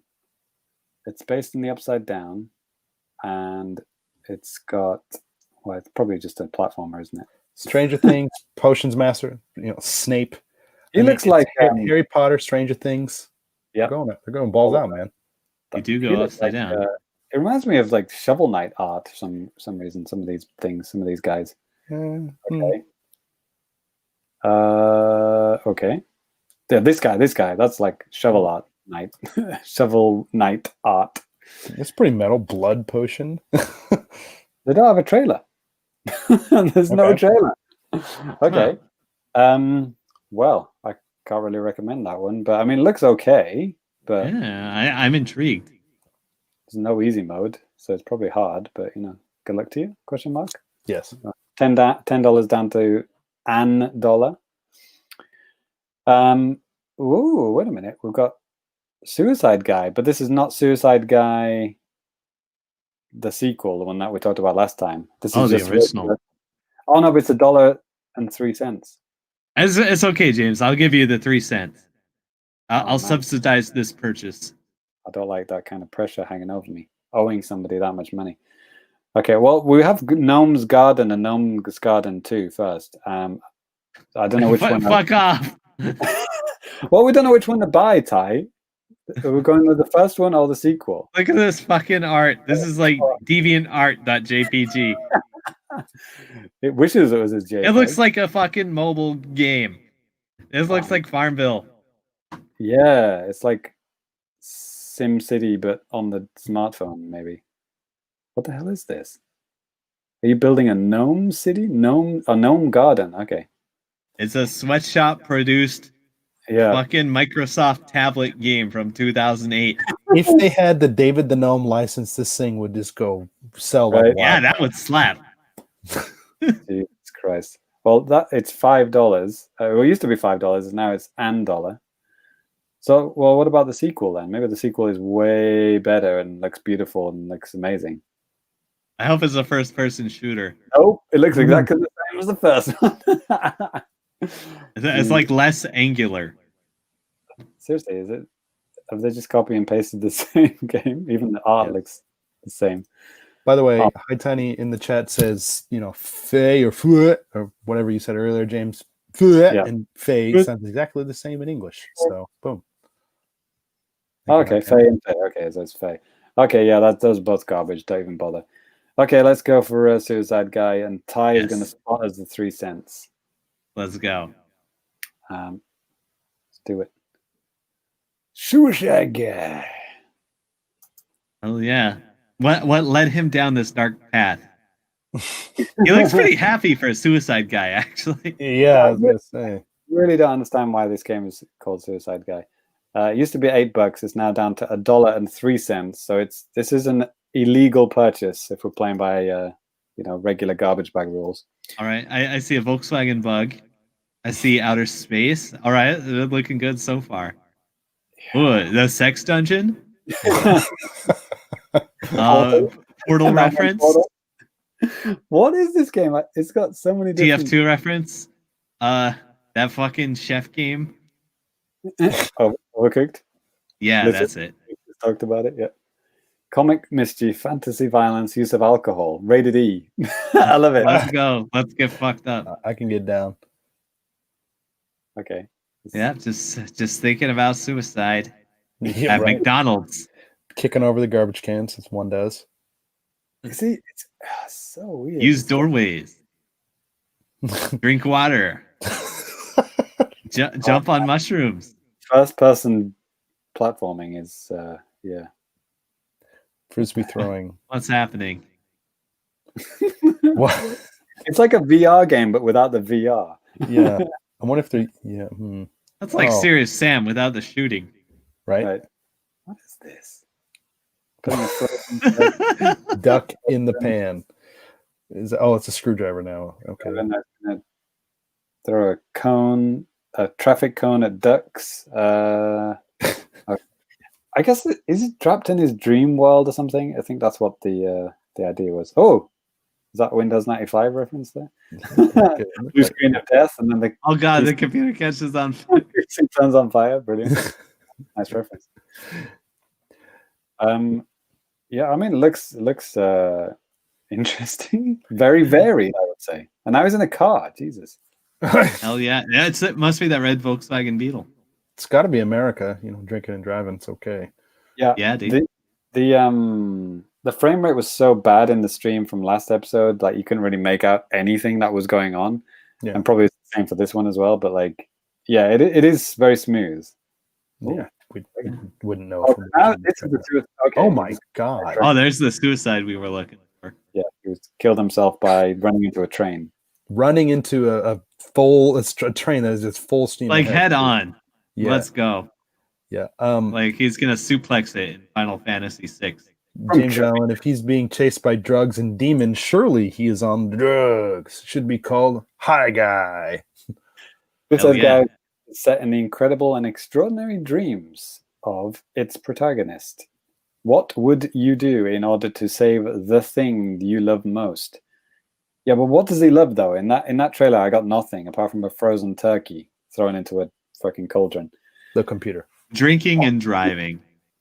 That To too. immerse yourself in his weird dreams and help him to wake up before it's too late. Oh, it's Inception. Okay. Directed by Christopher Nolan. Yeah, story-driven game, physics-based levels, ultimate moves, be able to pick up items, throw items, activate mechanisms, and even burp. Okay. Nice. Okay. Underrated feature. It Yes. said it's got the teen rating there, but on the trailer it said rated E for everyone. Yeah, So makes sense. they're trying to throw the wool over someone's eyes here. Nintendo. Oh, wait a minute. Gamers will have to use different items in every situation. Despite the title, this game is not at all about suicide or depression. Wow. Okay. Wow, Well, you have to have that warning in there. that's a bummer. It does seem pretty upbeat, except for the part where he runs into the train. It does seem a little bit suicide oriented. Yeah, this bit, yeah. So, Ty, did we get any answer on the flashback turning off the shitty filter? I couldn't find any results about the filter, so I'm assuming no. Okay, well, maybe we can't recommend that one. So the choices are not flashback with shitty filter. What else was it? The Ghoul Boy, was it? Yeah, Ghoul Boy. And then there was A Whole New World without the trailer. No. And then there was what was it? Gnome Garden. Yes. Or Gnome Gardens 2. Both.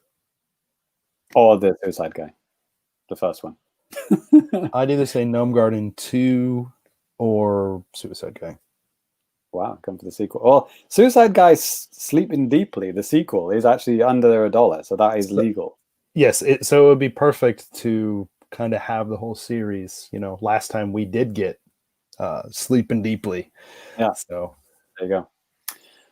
Yeah, slim pickings today, guys. I apologize. Hopefully things perk up for the next. Probably the final time we'll be doing the garbage bag is next episode, because I don't think we'll have time during the Fammies. So look forward to that. Hopefully we got a good one to go out on. we'll see. Yeah, there were also some good games on actual sale, you know, but like way over budget, you know. Like Ty, a lot of the Naruto Shippuden games are like for like less than $10 this week for some reason. I think who are those people that published that game? The Naruto game? Probably Namco Bandai. Or well, it depends which ones, because there's like 2 series. Yeah, there's loads of there's like about 5 of those on sale right now. Right.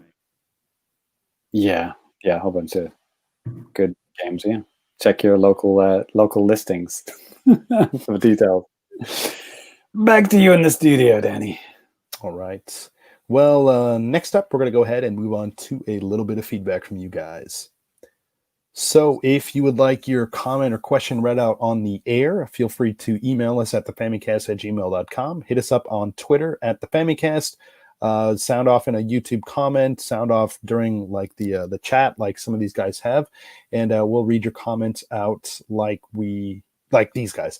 And actually, James, could you go ahead and ready some stuff from Twitter? I'm going to read a couple of comments from Haitani that he had while we were talking about like the screen stuff just a couple of seconds ago.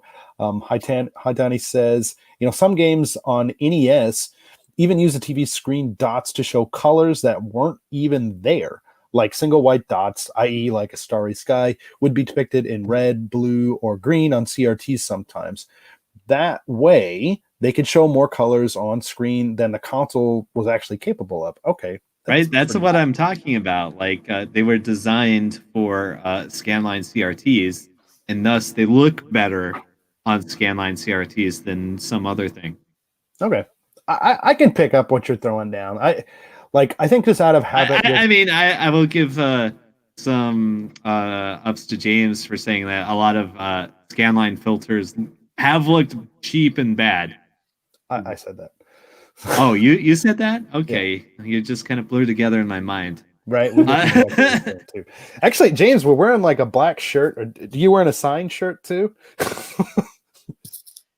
Right. Close enough. It has letters on it and it's black. I've played I think it was Iron Galaxy's port of Final Fight It not only had scan lines, but it also did like fake CRT, like glass screen curvature. It was kind of rad, actually. Oh, actually, yeah, the game I mentioned that got the big update, the Shakedown Hawaii, has got tons of really nice filters, including like they've got like a wide, TVs that don't exist, a widescreen CRTV monitor effects and stuff like that. Widescreen CRTs exist, James. Really? It would have Yeah. been expensive, but Yeah. Well, it's like almost like panoramic. It's like super long, like a sausage, like looking. Wow, wild. Yeah, they got Game Boy filters, NES filters. Yeah, all sorts of crazy cool filters on that game. Awesome. That rules. Yeah, cool. Definitely. We had a comment on the last episode from our good buddy Chariot Goblin. Always sounds off on the episodes. For the last episode, episode 185, he said, "Hey, great show, great distraction, as well as giving the wait for results." The last time there was a guy on Twitter named like the RPG Goblin. He said, "This guy is not me, so don't worry about that. Maybe I should do, yeah." With regards to cloud gaming, which we were talking about a bit last time with Control and Hitman being announced for the Switch in the West. In regards with cloud gaming, the EOS internet infrastructure is still not ready for that. However, Japan might be ready for it. I'm not even sure how companies can convince gamers, since most already despise digital-only gaming. There's a large section of the Switch community that refuses to buy anything digital. They won't even buy eShop games like Box Boy or Hades until they get physical editions. It's ridiculous. And yeah, I could see that. There are a lot of people that are maybe a little bit kind of too ridiculous on Switch. But yeah, cloud gaming and infrastructure in the United States. I mean, I know, James, like your image of America is it's outside of like maybe New York City and LA. Everything is just kind of strung together with string and matchbooks and stuff like that. But, there are a lot of places, basically any kind of like decent sized city, you can get like decent internet.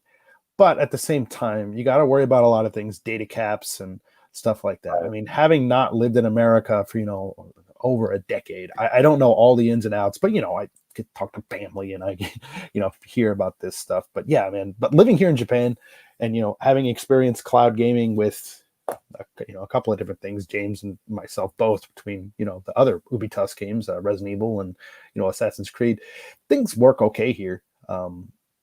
But I think, we're in pretty populated areas and it's fine.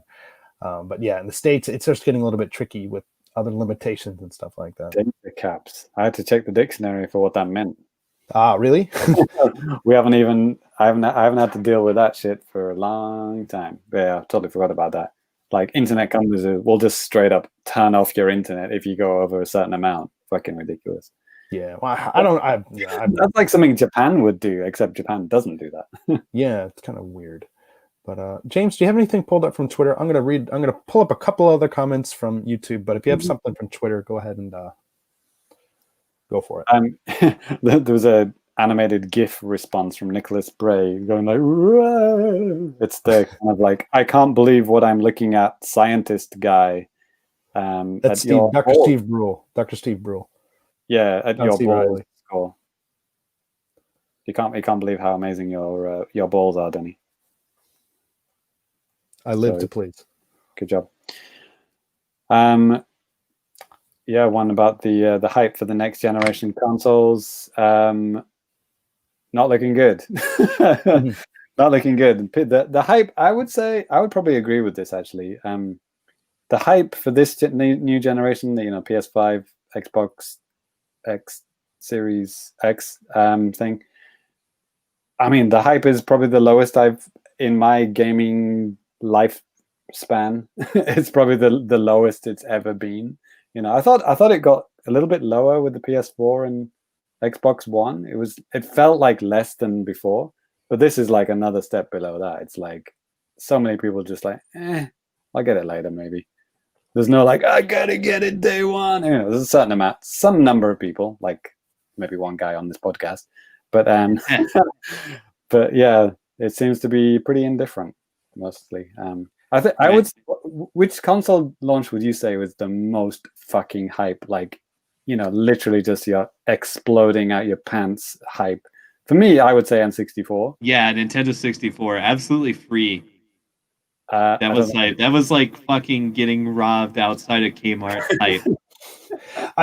For me, I mean, you guys are like a couple of years older than me, so for me, like it was GameCube. Even though I really think N64 is probably my favorite console, just overall, really close to with the GameCube. That's in But, like, retrospect, isn't it, Danny? Yeah. Not your actual, the day you remember it, right? Yeah. Like I think for me it was GameCube because I had money.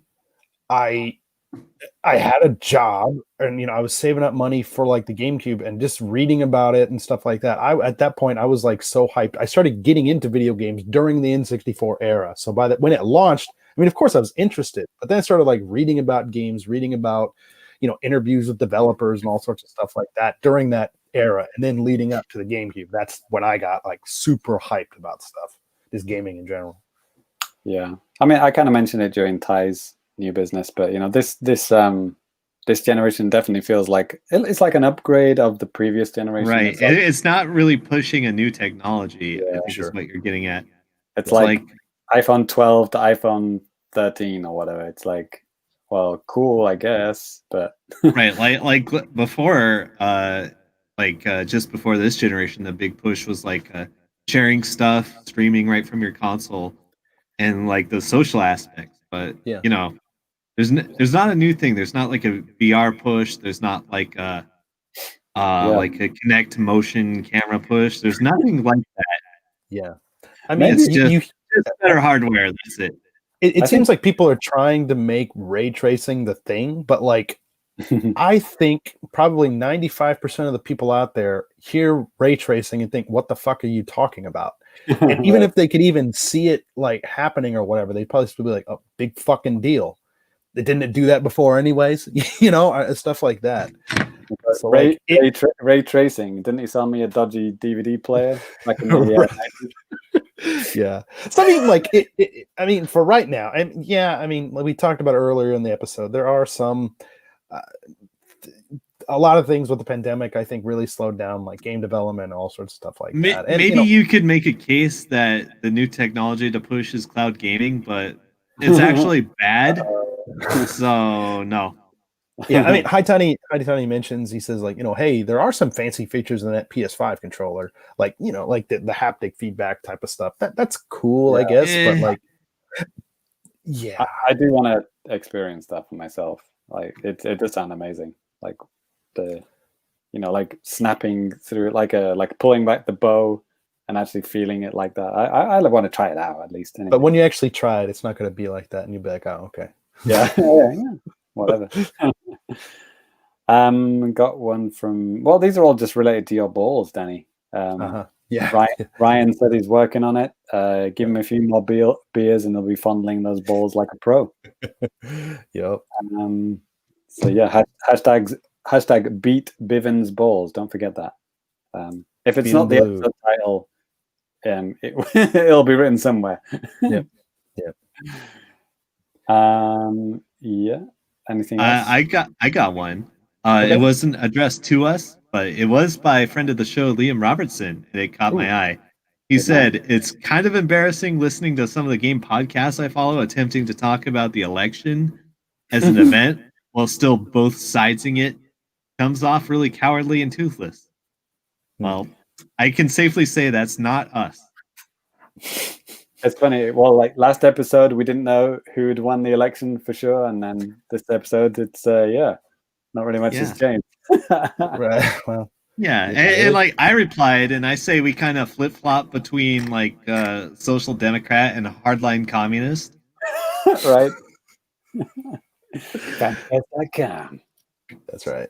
So I will say our podcast is definitely not cowardly and toothless. Right. Maybe just toothless, but definitely not cowardly. You're welcome. Right.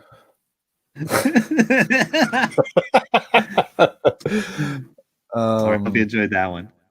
Yeah. Cue the fuck the police theme song, Danny. Boom, hit it. There it is. Yeah, I think that's gonna do it for stuff. We got a lot of different comments on YouTube and stuff, but all of the comments are just your Game & Watch thing, isn't it? A lot of that, and there's some good comments on. There's a lot of comments on just a bunch of different things, but yeah, then some guys are signing off. Yeah, again, for you guys that joined us live here in the chat today, hi Tony, Little Tokyo, James Allen. My politics ticks are left of linen. Same. I think on a previous podcast, I suggested we should burn down a police station every day until our demands are met. But as you know, we're kind of toothless. We can't do it by ourselves. And well, what are our demands? We have to figure that out first. But we'll say that for the next episode. I'll get started on the list. All right. Well, I think that's going to go ahead and do it for the feedback. Good healthcare, and end to all cloud gaming. I think. Yes, good healthcare and all of that were my first two, except in the opposite order. Good enough. There's our flip flop. There it is. All right. Well, that is actually going to do it for the episode. If you guys want to follow us on social media, you can. If you want to follow me, you can follow me at DannyBiv, DANNYBIV. James, where can people find you, man? Hashtag beat Bivens balls. Don't forget that one. Yes. And at Famicomplicated. Mm-hmm. Ty. I am Super Cat Drugs. Let's see. So far, it's just been a lot of leftist memes, drive-by shit posts. Yeah, so pretty good. Pretty good Twitter. Yeah. Well, yeah, I think that's gonna do it for the episode. It's gonna be an exciting one next time. It's the Fammies nominations, boys. So yeah, check those. Hell yeah. Check those profiles. Yeah, that year's wrapping up really quick here. That's for sure. Yeah. Hi, Tony. Yeah, some of the cool comments. Yeah, I tried the DualSense controller on our dev kits. It's really nice. Having a bit where it wouldn't be used often enough. So balls being talked about in the thing there. So I think that's time when we know it's time to give it a go, especially when we're talking about my balls getting beat to bloody pulp. So thank you guys out there for listening. Of course, Ty and James, thank you guys for joining, and we will catch all you guys next time. See you later. Peace. Peace out. Balls.